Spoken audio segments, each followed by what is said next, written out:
Hello नमस्कार दोस्तों, इस वीडियो में हम लोग यहाँ पे मॉडर्न हिस्ट्री के क्वेश्चंस देखेंगे जो कि ऑलरेडी एग्जाम में पूछे गए हैं। तो चलिए यहाँ पे देखते हैं। फर्स्ट क्वेश्चन यहाँ पे, अवध के शासन के अंतिम चरण में कानपुर का निर्माण कई गाँवों को मिलाकर किया गया था, निम्नलिखित में कौन सा गाँव उन गाँव में से नहीं था।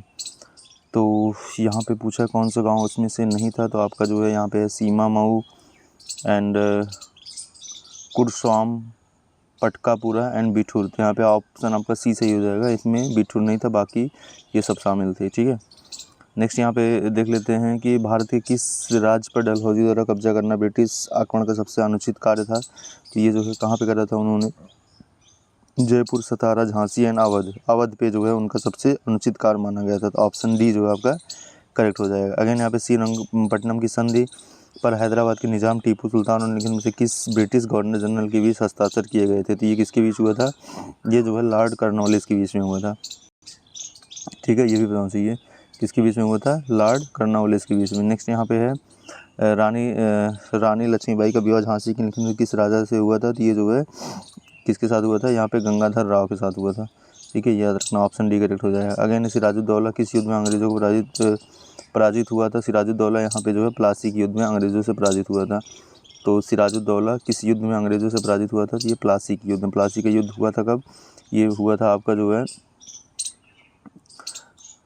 1757 में। बक्सर का युद्ध जो है 1764 में हुआ था। फिर वांडीवास का युद्ध जो है 1760 में हुआ था। सिराजुद्दौला अंग्रेजों के बीच हुआ था, ये मीर कासिम एंड शुजाउद्दौला और यहाँ पे शाह आलम द्वितीय और अंग्रेज के मध्य हुआ था।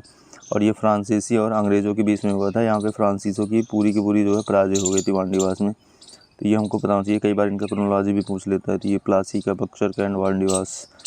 तो नेक्स्ट है यहाँ पे श्रीरंगपट्टनम का ऐतिहासिक शहर जिसे टीपू सुल्तान और उसके पिता हैदर अली की कब्रों का घर माना जाता है, लेकिन किस शहर से लगभग 15 किलोमीटर दूर है।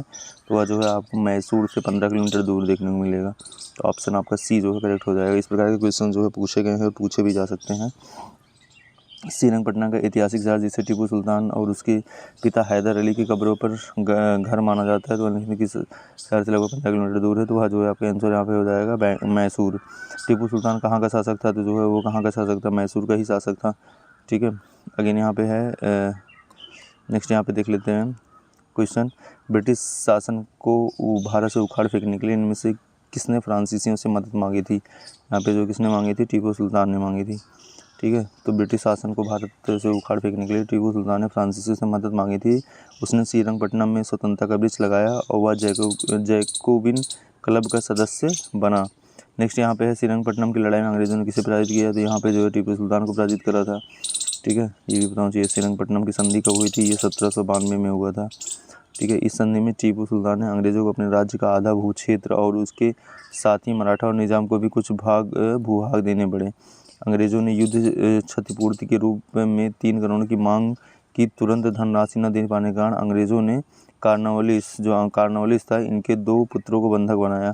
1799 ईस्वी में आंग्ल मैसूर चतुर युद्ध में टीपू सुल्तान युद्ध में शहीद हो गया था तथा वाडियार वंश के बालक कृष्णराज को राजा बनाया गया और उस पर लॉर्ड वेलेस्ली ने सहायक संधि थोप दी थी। नेक्स्ट यहाँ पे निम्नलिखित से कौन सा अवध का प्रथम नवाब था, तो यहाँ पे जो है सादत खां जो है ये अवध का जो है प्रथम नवाब था। पता होना चाहिए सादत खां। अवध के प्रथम नवाब सादत अली खां और जो है अंतिम जो नवाब थे वो वाजिद अली शाह थे। 1722 से 1739 तक थे ये।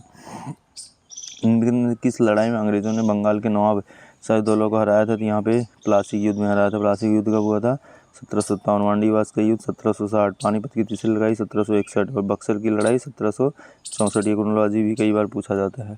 यहाँ पे प्लासी की लड़ाई 23 जून 1757 ईस्वी को अंग्रेजों के सेनापति रॉबर्ट क्लाइव एवं बंगाल के नवाब सिराजुद्दौला के मध्य हुई थी, जिसमें नवाब सिराजुद्दौला अपने सेनापति मीर जाफर की धोखाधड़ी करने के कारण अंग्रेजों से पराजित हुआ था एवं अंग्रेजों ने मीर जाफर को नवाब बना दिया। बाद में अंग्रेजों ने 1760 ईस्वी में मीर जाफर को हटाकर उसके दामाद मीर कासिम को बंगाल का नवाब बनाया। आगे प्लासी का युद्ध कब लड़ा गया था, तो ये जो है 1757 में लड़ा गया था। ठीक है, 1764 में बक्सर का युद्ध लड़ा गया था, 1760 में वांडीवास का युद्ध। अगेन प्लासी की लड़ाई और अंग्रेज़ों और जो है किसके बीच में हुआ था, तो प्लासी की लड़ाई जो है ये जो है किसके बीच में हुआ था, सिराजुद्दौला और अंग्रेज़ों के बीच में लड़ी गई थी। ठीक है, तो ऑप्शन ए जो है करेक्ट हो जाएगा। नेक्स्ट यहाँ पे देखते हैं, यहाँ पे अंग्रेज़ों की आर्थिक, सामाजिक, राजनीतिक व सांस्कृतिक नीतियाँ, economic, social and the cultural policies of the British. यहाँ पे लिखा ब्रिटिश काल की पंचायती प्रणाली में पहचानी गई प्रमुख कमियों में से एक क्या थी जिसके कारण स्वतंत्रता के बाद पंचायती राज प्रणाली में सुधार हुए। Over centralization of the power with the local elites, स्थानीय अभिजात वर्ग के पास सत्ता का अत्यधिक केंद्रीकरण, weak legal framework and the non representation of the people and ineffective agriculture policies and the high level of the corruption.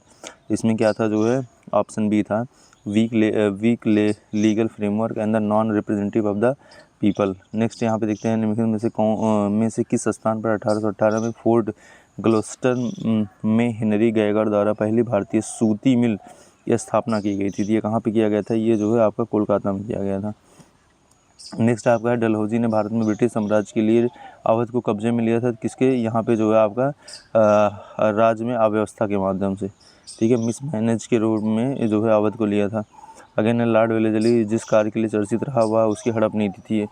यहाँ पे वर्ष 1856 ईस्वी में अवध का विलय जेम्स आउस्ट्रम की रिपोर्ट के आधार पर कुशासन का आरोप लगाकर कर लिया था। उस वक्त अवध के नवाब जो है वाजिद अली शाह थे, यही अंतिम नवाब भी थे। तो 1856 में अवध का विलय जेम्स आउस्ट्रम की रिपोर्ट के आधार पर किया था, ये भी बताना चाहिए। नेक्स्ट यहाँ पे देखते हैं आपका जो है ब्रिटिश ने निम्नलिखित में से किस भाषा को भारतीय समाज में प्रस्तुत करने की उत्सुकता दिखाई? तो जो है यहाँ पे अंग्रेजी भाषा को। निम्नलिखित में से ब्रिटिश ने निम्नलिखित में से किस भाषा को भारतीय समाज में प्रस्तुत करने की उत्सुकता दिखाई? तो ये जो है अंग्रेजी भाषा को, ठीक है। यहाँ पे ब्रिटिश ने अंग्रेजी भाषा को भारतीय समाज में प्रस्तुत करने की उत्सुकता दिखाई। औपनिवेशिक शासन को सुचारू रूप से चलाने के लिए एक ऐसे वर्ग की आवश्यकता को पूर्ण करने के लिए जो रंग रूप से भारतीय किंतु चिंतन एवं व्यवहार के स्तर पर अंग्रेज हो के लिए इन्होंने अंग्रेजी शिक्षा का प्रचार प्रसार किया। निम्नलिखित में से किसे अंग्रेजों द्वारा शुरू किए गए सबसे महत्वपूर्ण योगदानों में से एक माना जाता है? तो यहाँ पे रेलवे, ठीक है, रेलवे जो है अंग्रेजों द्वारा शुरू किया जिसको सबसे महत्वपूर्ण माना जाता है। तो ऑप्शन जो है आपका बी सही हो जाएगा। दिए गए विकल्प में रेलवे को अंग्रेजों द्वारा शुरू किए गए सबसे महत्वपूर्ण योगदानों में एक माना जाता है। भारत में रेलवे सर्वप्रथम 16 अप्रैल 1853 को लॉर्ड डलहौजी 1848 से 1856 के बीच में था। उसका कार्यकाल के काल में बम्बई से ठाणे के बीच 34 किलोमीटर तक चलाई गई थी। ये भी कई बार पूछा गया है, बम्बई से ठाणे और जो है एग्जैक्ट जो है डिस्टेंस 34 किलोमीटर। अस्थाई बंदोबस्त का सबसे पहले शुरू कहाँ किया गया था? अस्थाई बंद जो है आपका बंगाल और बिहार में शुरू किया गया था, ठीक है। कार्नवालिस ने इसको स्टार्ट करा था, अस्थाई बंदोबस्त, परमानेंट सेटलमेंट। अस्थाई बंदोबस्त सबसे पहले बंगाल और बिहार में शुरू किया गया था।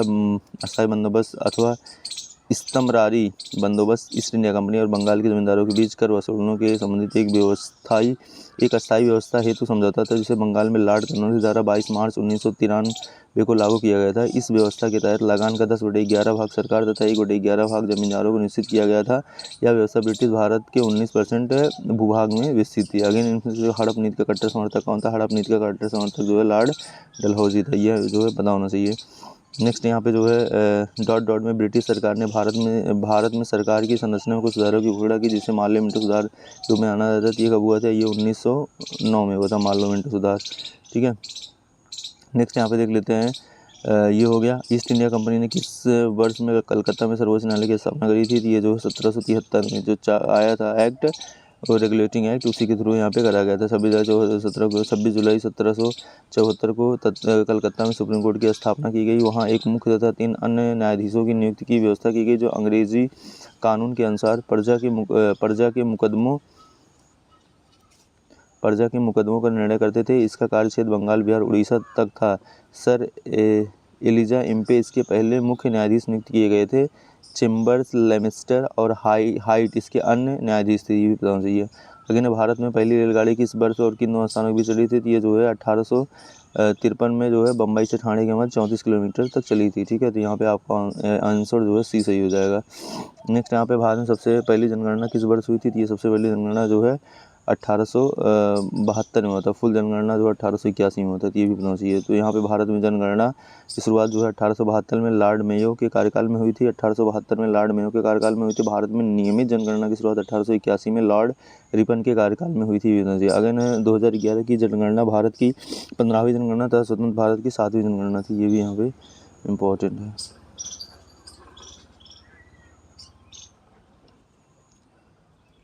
नेक्स्ट यहाँ पे देखते हैं 1866 में भारत के संदर्भ में चर्चा करने और भारतीय कल्याण को बढ़ावा देने के लिए ब्रिटिश सार्वजनिक अधिकारियों को प्रभावित करने के लिए लंदन में ईस्ट इंडिया एसोसिएशन का आयोजन किसने किया था? तो ये दादा भाई नौरोजी ने करा था, ठीक है। ये भी बताना चाहिए कि किसने करा था? दादा भाई नौरोजी ने करा था।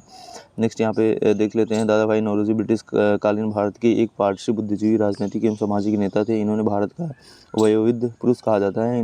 उन्होंने 1866 में भारत के संदर्भ में चर्चा करने, भारतीय कल्याण को बढ़ावा देने के लिए ब्रिटिश सार्वजनिक अधिकारियों और प्रभावित करने के लिए लंदन में ईस्ट इंडिया एसोसिएशन का गठन किया था। वह 1892 से 1895 तक यूनाइटेड किंगडम के हाउस ऑफ कॉमन्स के सदस्य भी थे। तो ये जो है यहाँ पे ये भी बताना चाहिए कब से 1892 से 1895 तक। आगे निम्नलिखित में से कौन सा दूसरा प्रांत था जिसने सहायक संधि को स्वीकार किया था? तो यहाँ पे दूसरा प्रांत कौन बना था? यहाँ पे मैसूर बना था। ठीक है, तो दूसरा प्रांत यहाँ पे मैसूर बना था। ये हमको बताना चाहिए। नेक्स्ट यहाँ पे निम्नलिखित में से कौन सी प्रणाली भारत में ब्रिटिश शासन के दौरान भूमि राजस्व प्रणाली से संबंधित नहीं थी? तो यहाँ पे जो है वो दस्तक प्रणाली थी। बाकी अस्थायी बंदोबस्त, महलवाड़ी, रैयत वाली, ये सब जो है उससे संबंधित थी। सो ये थे इम्पॉर्टेंट क्वेश्चन। Thank you.